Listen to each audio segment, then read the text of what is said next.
Sir నమస్కారం sir. నమస్తే అండి.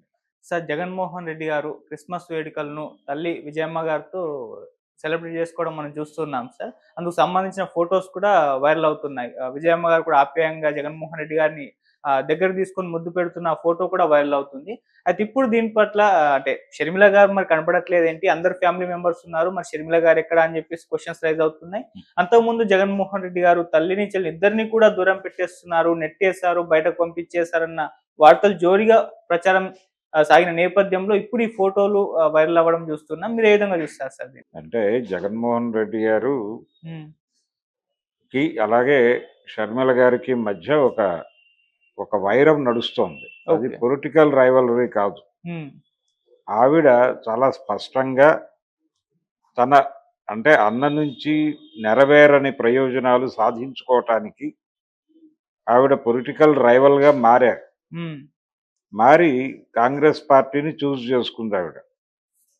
నిజానికి ఆవిడ తెలుగుదేశం పార్టీలో చేరిపోతారేమో అనే అనుమానాలు కూడా వ్యక్తమైనాయి ఆ టైంలో. అంటే ఆవిడ ఆంధ్రాకి షిఫ్ట్ అవుతున్నారు తెలంగాణ నుంచి పార్టీ షట్ డౌన్ చేసి అని వినిపించిన నేపథ్యంలో ఆ పార్టీ కాంగ్రెస్లో విలీనం అవుతుంది అనేది మొదట వినిపించిన మాట. సరే ఫైనల్గా అదే జరిగింది.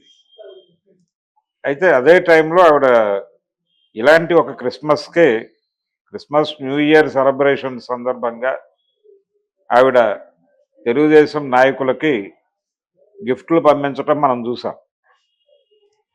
కరెక్ట్గా ఇదే క్రిస్మస్ సీజన్లోనే. సో తద్వారా ఆవిడ ఒక ఇండికేషన్ ఇచ్చింది, క్రిస్మస్ ఇండికేషన్.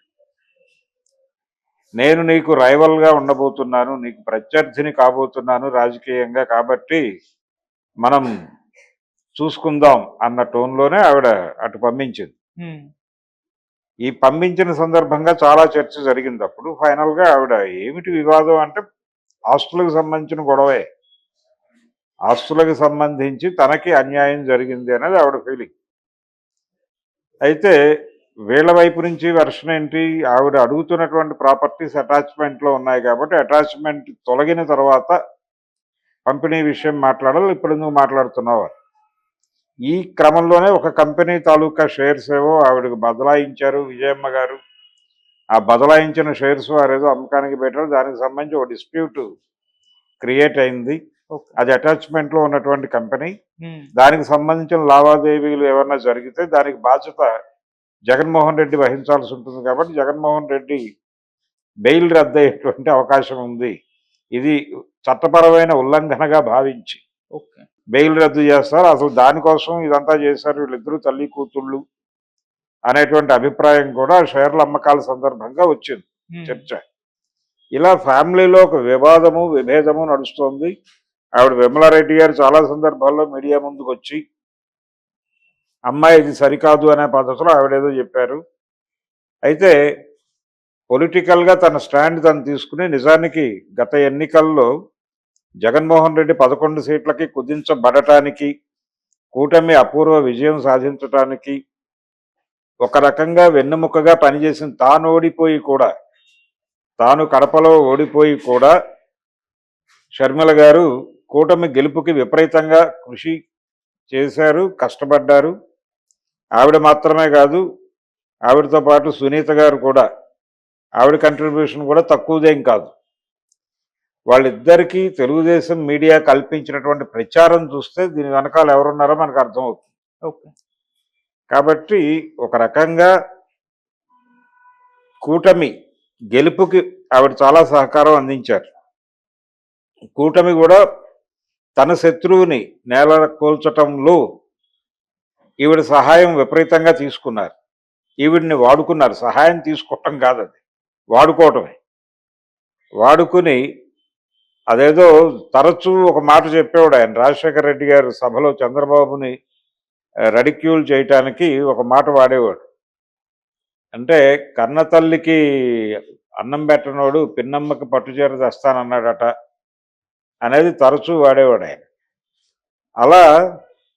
అలాంటి సామెతని, అంటే చెల్లెలకి అన్నం పెట్టనోడు ఊరికి ఉపకారం చేస్తాడట అన్న పద్ధతిగా మార్చి దాన్ని ఎన్నికల ప్రచారంలో చాలా విస్తృతంగా వాడి తద్వారా శత్రువుని వీక్ చేసి తన గెలుపుకు ఒక సానుకూలత సాధించుకున్నాడు ఆయన. చంద్రబాబు గారు. సో ఇంత నేపథ్యం ఉంది వాళ్ళ మధ్య. తిరిగి అంటే క్రిస్మస్ కావచ్చు, మరొక వేడుక, ఇదే క్రిస్మస్ నుంచి మొదలైన గొడవే. కాబట్టి ఈ వేడుకలో షర్మిల గారు కనిపించకపోవడం అనేది విడ్డూరమేం కాదు. ఓకే. అయితే తల్లిగా ఆవిడకి ఇద్దరు పిల్లల క్షేమము ముఖ్యమే విజయమ్మ గారికి. అందుకని ఆవిడ మొదటి నుంచి కూడా స్టేటస్ కో అది మెయింటైన్ చేస్తూనే ఉంది. ఆవిడ ఎక్కడ అంటే కొన్ని సందర్భాల్లో ఆవిడ కూతురికి అనుకూలంగా ఉన్నట్టుగా కనిపించినప్పటికీ అదే సందర్భంలో కొడుకుకి కూడా ఆవిడ ఆ మార్జిన్ ఇస్తూనే వచ్చారు. నిజానికి తల్లిగా ఆవిడ చాలా నలిగిపోతూ ఉండుండొచ్చు. ఇద్దరి మధ్య ఒక సానుకూలత రావాలి, పిల్లలిద్దరూ కలిసి ఉండాలి అనే అనుకుంటారు ఎవరైనా. కానీ ఉండలేని పరిస్థితి వాళ్ళిద్దరి మధ్య ఉన్నప్పుడు తాను కూడా ఒక స్ట్రైట్ తీసుకోవటం అనేది ఎప్పుడూ జరగలేదు. ఆవిడ హైదరాబాద్ వచ్చేసారు. ఆవిడ జగన్మోహన్ రెడ్డి నుంచి డీవియేట్ అయ్యి షర్మిల గారితో పాటు హైదరాబాద్ వచ్చేసినటువంటి ఒక సందర్భం చూసాం మనం. ఆవిడ తెలంగాణ పార్టీ పెట్టినప్పుడు ఈవిడ దానికంటే ముందు దానికి ఒక సన్నాహక సమావేశం జరిగింది. ఆ సన్నాహక సమావేశం వైఎస్ మిత్రులతో ఏర్పాటు చేశారు. ఆ వైఎస్ మిత్రులతో ఏర్పాటు చేసిన సమావేశానికి జగన్మోహన్ రెడ్డి రాలేదు. ఆ రోజున ఉండవల్లి గారు అలాగే ఇతరులు వచ్చారు. వచ్చి వైఎస్తో తమకున్నటువంటి అనుబంధాన్ని నెమరేసుకున్నారు. ఆ మీటింగ్ యొక్క లక్ష్యం తెలంగాణలో ఒక రాజకీయ పార్టీ వైఎస్ఆర్ పేరుతో ప్రారంభించి దానికి షర్మిల నాయకురాలుగా మార్చటం, ఎమర్జ్ చేయటం. ఆ ప్రోగ్రామ్ సక్సెస్ఫుల్గా జరిగింది. తర్వాత ఆవిడ పాలిటిక్స్లో అంటే పొలిటికల్ పార్టీ అయితే ప్రారంభించారు కానీ ఆవిడ సక్సెస్ఫుల్గా ఇక్కడ ట్రాక్ రికార్డ్ మెయింటైన్ చేయడంలో ఫెయిల్ అయ్యారు. ఫైనల్గా ఆవిడ ఆంధ్రాకి వెళ్ళారు. ఈ లోపల ఆవిడకి అంటే పర్సనల్ ప్రయోజనాల రీత్యానే, అది కూడా అంటే రాజకీయ వైఫల్యం కారణంగా ఆవిడ ఆంధ్రాకి వెళ్ళారని అనుకోవడం లేదు. రాజకీయ వైఫల్యం కన్నా కూడా రాజకీయ వైఫల్యం అని ఆవిడ కూడా అనుకోవడం లేదు. చాలా క్లియర్గా వ్యక్తిగత ప్రయోజనాలు సాధించుకోవడం కోసం ఆవిడ అక్కడికి షిఫ్ట్ అయ్యారు. ఆ షిఫ్ట్ అయిన రోజే ఆవిడకి తెలుసు తన అన్నకి ప్రత్యర్థిగా నిలబడుతున్నాను అని. ఆవిడ తనకు ప్రత్యర్థిగా నిలబడడం కోసమే ఆంధ్ర రాజకీయాల్లోకి వస్తున్నారు అనేది కూడా జగన్మోహన్ రెడ్డికి తెలుసు. ఓకే. సో వాళ్ళిద్దరి మధ్య ఖచ్చితమైనటువంటి ఒక గొడవ ఉంది, కాన్ఫ్లిక్ట్ ఉంది. ఆ కాన్ఫ్లిక్ట్ ఎలా సాల్వ్ చేసుకోవాలనేది జగన్మోహన్ రెడ్డి విచక్షణకు సంబంధించిన వ్యవహారం. నిజానికి నా పర్సనల్ ఒపీనియన్ అయితే ఆయన ఒక పని చేస్తే బెటర్ అని. అదేంటంటే వైఎస్ చనిపోయే వరకు కుటుంబానికి ఆయన అక్వైర్ చేసి పెట్టినటువంటి ప్రాపర్టీస్ అది ఏ రూపంలో ఉన్నా కానీ, అది మీడియా రూపంలో ఉన్నా లేకపోతే సిమెంట్ ఫ్యాక్టరీ రూపంలో ఉన్నా, వైఎస్ ఇమేజ్ మీద బిల్డ్ చేసినటువంటి ప్రాపర్టీస్ ఏవైతే ఉన్నాయో ఆ ప్రాపర్టీస్ అన్నిట్లోనూ 75% చెల్లెలకి ఇచ్చేసి 25% మాత్రమే తను తీసుకుని 2019 నుంచి 24 వరకు జగన్మోహన్ రెడ్డి ప్రభుత్వం నడిచినటువంటి కాలంలో తను ఎక్వైర్ చేసినటువంటి ప్రాపర్టీస్తో షర్మిలకు ఏ రకమైనటువంటి సంబంధము లేకుండా ఒక అవగాహన చేసేసుకుని క్లోజ్ చేయటం బెటర్. ఓకే. అంటే ఈ వివాదాన్ని క్లోజ్ చేసుకోకుండా ఉంటే దీని అడ్వాంటేజ్ తీసుకుని అవతల వాళ్ళు చెలరేగిపోయే ప్రమాదం ఎప్పుడూ ఉంటుంది. ఇది నిరంతరం నడుస్తుంది. అంటే చాలా కేసులు చూసాం ఇలాంటివి. అంటే ఒక ఏరియాలో సెటిల్ చేసుకోవాల్సిన ఇష్యూ సెటిల్ చేసుకోకపోతే అది నిరంతరంగా అవతల వాళ్ళ చేతుల్లో ఆయుధంగా మారటం అనేది చాలా కేసుల్లో మనం చూసాం. కాబట్టి ఆ తప్పు జగన్మోహన్ రెడ్డి చేయటం కరెక్ట్ కాదు. ఓకే. అంటే నిజానికి గత ఎన్నికల్లో ఆయన ఓటమికి ఇదొక కారణం. కుటుంబ వ్యవహారాలు, పర్టికులర్గా వివేకానంద రెడ్డి గారి మర్డరు, అలాగే షర్మిల గారు, సునీత గారు రోడ్డు మీదకి వచ్చి క్రిటికల్గా ఉపన్యాసాలు చెప్పటము, బహిరంగంగా ఆయన నిలదీయటం, వీటి తాలూకా ప్రభావం ఓటర్ మీద ఖచ్చితంగా ఉంది. ఏ పర్సంటేజ్లో ఉంది అనేది పక్కన పెడితే ఉంది. దీంతోపాటు ఆయన తన ఓట్ బ్యాంక్ని ఎక్స్పోజ్ చేసుకోవటం, అలాగే ఒక మాస్టర్ క్లాస్ని తన నుంచి దూరం అయ్యే వాతావరణం కల్పించటం, ఇవన్నీ లోపాలు ఉన్నాయి. 100 లోపాలు ఉన్నాయి ఆయన ఓటమికి. వీటన్నిటితో పాటు యాంత్రిక లోపం కూడా ఉంది. యాంత్రిక లోపం ఉంది, తాంత్రిక లోపం ఉంది. ఇవన్నీ కలగలిసినాయి. ఈ కలబోతలో షర్మిల, సునీత కూడా కీలక పాత్ర. అందుకని కొంచెం వాళ్ళతో ఆ లైన్ నడుస్తోంది ఇప్పటికి. అంటే ఎంత ఇదిగా ఉందంటే పరిస్థితి, తన కుమారుడి పెళ్లికి అన్నని పిలవడానికి ఆవిడ వెళ్ళటం అనేది ఒక జాతీయ సమస్యగా మారింది. టోటల్ మీడియా అటెన్షన్ అక్కడ పే చేసి ఏది ఈ 5G కిట్లు అన్ని పెట్టేసుకుని లైవ్ ఇచ్చేసి ప్రపంచం అంతా ఆవిడ లోపలికి వెళ్తారా, వెళితే ఎంతసేపు ఉంటారు, ఉంటే ఎవరితో మాట్లాడతారు, కార్డు ఇచ్చొస్తారా, కార్డు అక్కడ గుమ్మంలో పెట్టేసి వస్తారా దాకా క్యూరియాసిటీ బిల్డ్ చేశారు. ఫైనల్గా ఆవిడ వెళ్ళి అదే చేసి వచ్చింది. తిరిగి పెళ్లికి ఆయన వస్తాడా రాడా అనేది ఒక పెద్ద ఇష్యూ. అది మళ్ళీ జాతీయ సమస్య. ఆయన వచ్చాడు, వచ్చి అలా ఒక ఫోటో దిగేసి వెళ్ళిపోయాడు. ఈ లెవెల్లో వాళ్ళ రిలేషన్స్ ఉన్నాయి. ఏది ఒక మేజర్ ఈవెంట్కే వాళ్ళ రిలేషన్ అలా నాకు కనిపించింది.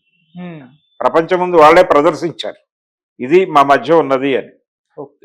కాబట్టి ఇప్పుడు వాళ్ళని అన్నా చెల్లెళ్ళుగా కంటే కూడా రెండు శత్రు శిబిరాలు, అంటే పరస్పర విరుద్ధమైనటువంటి భావాలతో ఉన్నటువంటి రెండు శిబిరాలకి చెందినటువంటి వ్యక్తులుగా మాత్రమే చూడాలి.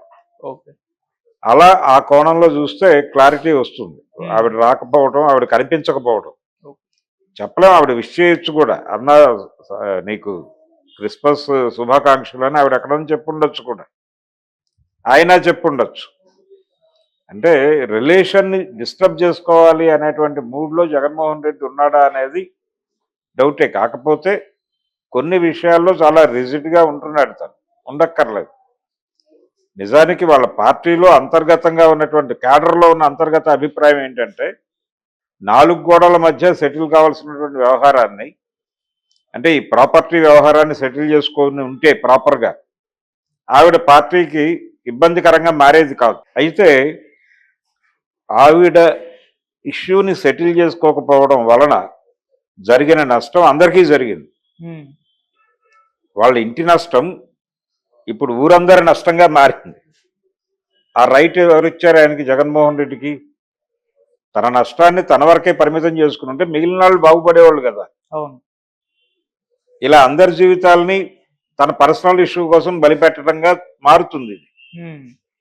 ఆ అభిప్రాయం వాళ్ళ క్యాడర్లో ఉంది. అందుకని తొందరగా సాల్వ్ చేసుకోవడం అవసరం. అలా సాల్వ్ చేసుకుంటాడని ఆశిద్దాం. Okay sir, thank you so much.